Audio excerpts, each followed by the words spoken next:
На само 5 месеци пред одржувањето на локалните избори, политичките партии се уште не ги откриваат своите адути во трката за градоначалници.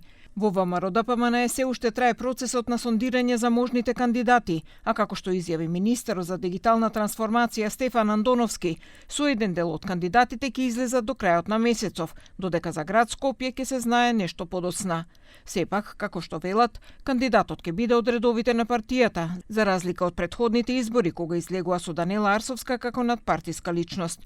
Се уште неофицијално се калкулира со имињата на министерот за локална самоуправа Златко Перински, со градоначалникот на Кисела Вода Орце Ѓорѓиевски, но и со поранешниот градоначалник на Скопје Коце Трајановски. Првиот бран на одлуки ќе биде во втората половина на мај за определени општини каде што веќе тоа е кристално јасно.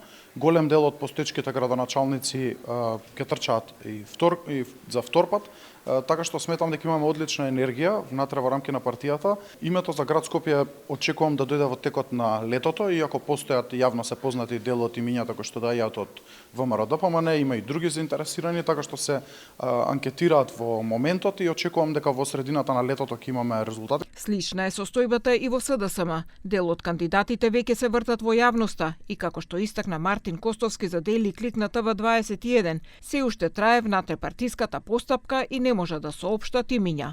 Дополнително СДСМ објавија и оглас за самокандидирање за градоначалници. Како што рече Костовски, најверојатно кандидатот за град Скопје ќе биде познат до крајот на идниот месец. Познато е дека како фаворити во СДСМ се професорот на архитектонскиот факултет Мишко Ралев, како и екс-директорот на зоолошка градина Ѓорѓи Галетановски.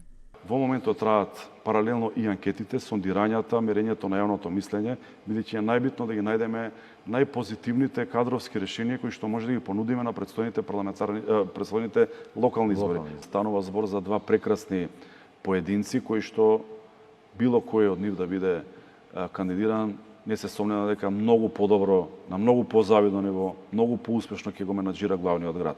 И во албанскиот блок веќе се isфрлија неколку имиња.